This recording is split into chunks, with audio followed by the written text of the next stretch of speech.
قوم کو ضرورت ہے بھائی, آپ کو ضرورت تھوڑی ہے. اللہ نے آپ کی ضرورت کو دیکھ کے تھوڑی 4 کی اجازت دی ہے, لوگوں عورتوں کی ضرورت کو دیکھ کے حکم دیا ہے. اور دوسری بات یہ کہ حلال سے بچنے میں کوئی ثواب, جب اللہ نے دیکھو رمضان میں ہم روزہ رکھتے ہیں, جیسے ہی مغرب کی اذان ہوتی ہے فوراً پکوڑوں پہ اٹیک کرتے ہیں کہ نہیں کرتے, کیونکہ پتہ ہے اب تک تو صبر پہ ثواب مل رہا تھا, اب صبر پہ کوئی ثواب نہیں ملے گا. تو یہ مطلب جب اللہ کی طرف سے پابندی تھی, کوئی انٹی جا رہی ہیں دیکھنے پر بھی پابندی لگا دی, مت بری نیت سے دیکھو.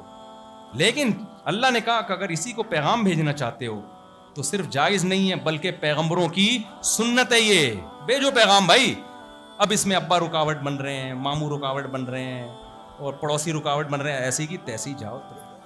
اسٹائل یہی ہونا چاہیے. میں آپ کو اس لیے ٹرین کر رہا ہوں کیونکہ میں تباہی والے, دیکھو اگر ہم نے اس کو اپنی سوسائٹی میں پروموٹ نہیں کیا نا, ہمارا انجام وہ ہوگا جو گورے کا انجام ہوا ہے. کیونکہ یہ بیانات سے نہیں حل ہوگا. جب نکاح ہی نہیں ہوگا عورت کا تو کب تک نظر کی حفاظت کرے گی, کب تک وہ مسائل, اس کو تو زنا کی طرف جائے گی وہ. جبکہ میڈیا بھی اس کو زانی بنا رہا ہے, ٹک ٹاک پہ لڑکیاں بھی اس کو زانی بنا رہی ہیں, کیسے بچے گی وہ؟ ابھی جو میں نے واقعہ سنا ہے, ایک لڑکی 25 سال میں بیوہ ہوئی, 3 بچیاں اس کی, اس کا حل کیا زکوٰۃ اور فطرانے ہیں؟ تو اس کا حل یہی ہے کہ اس کو کسی کے حوالے کیا جائے اور اسی کے خاندان کے, تاکہ اس کی بچیاں نہ رولیں.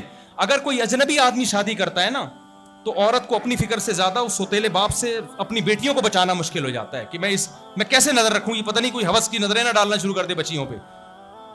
تو اس لیے میرے بھائی ہم کس کے پابند ہیں؟ خدا کے. سوسائٹی کی ایسی کی بولو تیسی جاؤ, ہمیں خدا نے اجازت دی ہے تو کون ہوتا ہے کسی کا باپ روک کے دکھایا ہمیں. یہ اسٹائل ہونا چاہیے آپ کا, کیونکہ جب آپ کرنے لگو گے نا تو سب کا باپ روکے گا آپ کو. آپ کا باپ بھی روکے گا, باقی ہوگے. ابا سے بولو ابا آپ کے حقوق ہیں میں پورے کروں گا, لیکن نکاح کے معاملے میں مجھے پرمیشن کس نے دی ہے؟ جس خدا نے مجھے کہا ہے نا آپ کے سامنے اف نہیں کہنا, اسی خدا نے مجھے کہا ہے کہ اگر چاروں میں برابری کرتے ہو, حقوق پورے کرتے ہو تو کتنی کرو؟ 4. کوئی نہیں پوچھے گا تم سے. موسیٰ علیہ السلام کی 4 بیویاں یار, کلیم اللہ تھے اللہ کے. سلیمان علیہ السلام کی تو 100 بیویاں تھیں, پیسہ بہت تھا تو 100 رکھ لی انہوں نے. اب ہمیں اجازت نہیں ہے آپ کہیں 100 اور پھر آپ 100 افورڈ بھی نہیں کر پاتے, کیونکہ آگے آپ سمجھدار ہیں. تو اور یہ دماغ سے نکال دو, لیکن حقوق بھی پورے کرنے ہیں. میں نہیں کہہ رہا کہ ایسی لٹکا کے چھوڑ دو ان کو. تو اس لیے میں نوجوانوں کو کہہ رہا ہوں کہ مت سنو, زنا سے بچو میرے بھائی, برائی نہیں کرو. حلال میں اللہ نے آپ کے پاس آپشن رکھا, غیر مسلموں نے حلال کو آپشن جب اپنی سوسائٹی سے ختم کیا تو ولد الزنا, بچوں کی بھرمار ہو گئی. یہ چاہتے ہو کل یہی ہو تمہاری سوسائٹی کے ساتھ؟ نہیں چاہتے تو بالکل جو اسلام نے کہا ہے اس کو فالو کرو. اللہ سمجھنے کی عمل کی توفیق عطا فرمائے.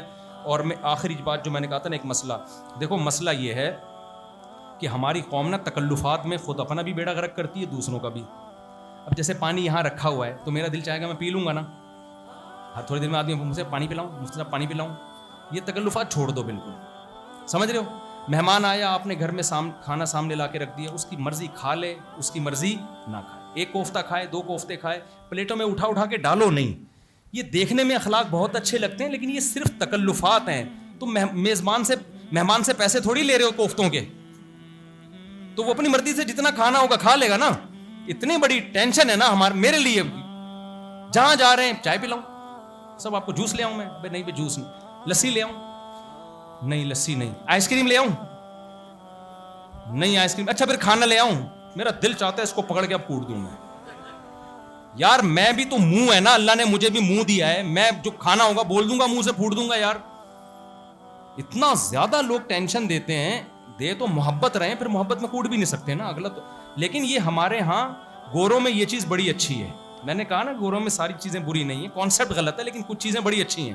ان کے ہاں یہ تکلفات نہیں ہیں, یہ چیزیں نہیں ہیں ان کے ہاں. ایک دفعہ وہ تو پوچھتے ہی نہیں, وہ نا وہاں تو اپنا خرچہ چل رہا ہے.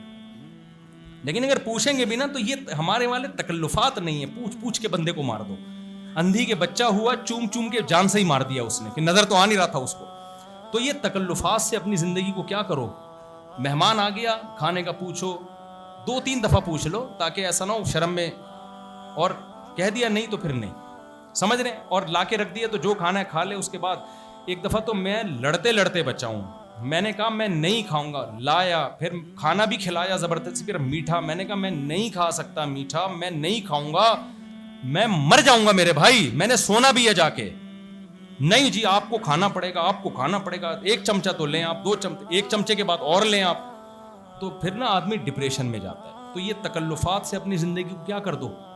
مولانا شفیع تھانوی رحمۃ اللہ علیہ بڑے بزرگ گزرے ہیں, انہوں نے کہا کہ ہمارے ہاں تکلفات زیادہ ہیں, خدمت کم ہے. خدمت کا مطلب ہوتا ہے سامنے والے کا خیال کرنا. اب مثال کے پانی ہی نہ ہونا, پھر سامنے والا ٹینشن میں آ سکتا ہے کہ پانی رکھا ہوا ہی نہ ہو, پیاس لگ رہی ہے تو مانگنے دے شرما رہا ہوتا ہے کہ اب کون اٹھ کے جائے گا.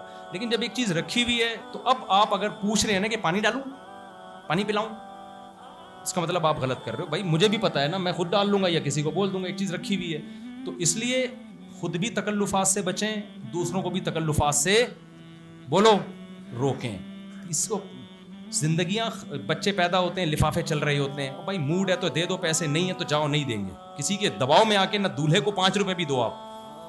دولہے کی جب شادی ہوتی ہے جاتے ہوئے لوگ ڈر رہے ہیں کہ یار لفافے میں کچھ لے کے جانا پڑے گا, نہیں تو دولہا ناراض نہ ہو جائے. بولو نہیں لے کے جاؤں گا, ناراض ہوتا ہے ہونے دو. ہدیہ وہ ہوتا ہے جو اپنی خوشی سے ہوتا ہے, جاؤ بھاڑ میں, ہماری ایسی کی تیسی. اب میں نے جب میرے گھر والے کہیں جاتے تھے نا, بچہ پیدا ہوا ہے, مجھے کہتے تھے ان کو 500 روپے یا 5000 دینے لفافے میں, کہتے نہیں دینے. گھر والے کہتے تھے وہ کیا سوچیں گے, میں نے کہا بھاڑ میں جائے سوچتے رہے. ہم نے دوسری جب کی تھی تو اس وقت نہیں سوچ رہے تھے لوگ کتنا برا سوچ رہے تھے. بھائی ہماری مرضی یار, جب ہمارا موڈ ہوگا ہم دیں گے, کسی کے مشورے پہ یا کلچر کی وجہ سے تھوڑی ہم دیں گے. میرے بعض دوستوں کی شادی ہوئی, ان کو یقین تھا کہ مفتی صاحب کچھ نہیں دیں گے, ان کو میں نے لفافے میں رقم ڈال کے دے دی, وہ خوش ہوئے, وہ ہدیہ ہے. اور آج جن لوگوں کو ہم نے پیسے نہیں دیے نا, آج وہ خوش ہیں, کیونکہ ان کے 1-2 ہوئے, ہمارے ماشاءاللہ 17.5 یا 17, مجھے بھی صحیح 17.25 یا 17.5. خیر, تو وہ تو سارا دن ہمیں پیسے ہی دیتے رہتے نا بیٹھ کے, تو ہمیں تو کچھ ضرورت ہی نہیں تھی, پراپرٹی خرید لیتے. تو وہ آج خوش ہیں کہ نہ مفتی صاحب نے ہمارے بچوں پہ ہمیں کچھ دیا, نہ ان کے بچوں پہ ہمیں کچھ دینا ہے, ورنہ آج ان کا بیڑا غرق ہو جاتا, ہر تھوڑے دن بعد لفافہ آ رہا ہوتا. تو نہ جب میں پہلی شادی ہوئی تھی, میں جب دولہا بنا تھا, میں نے لوگوں کو دعوت نامے پہ لکھ دیا کہ مجھے کوئی گفٹ نہ دے, لفافے میں کوئی پیسے نہ لے کر آئے.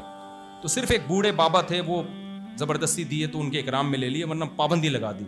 آج وہ خوش ہیں کہ اگر ہم دے دیتے نا تو پھر یہ تو بار بار دیتے ہی رہنے ہیں, ختم ہی نہیں ہو رہے مفتی صاحب تو, ٹھیک ہے نا.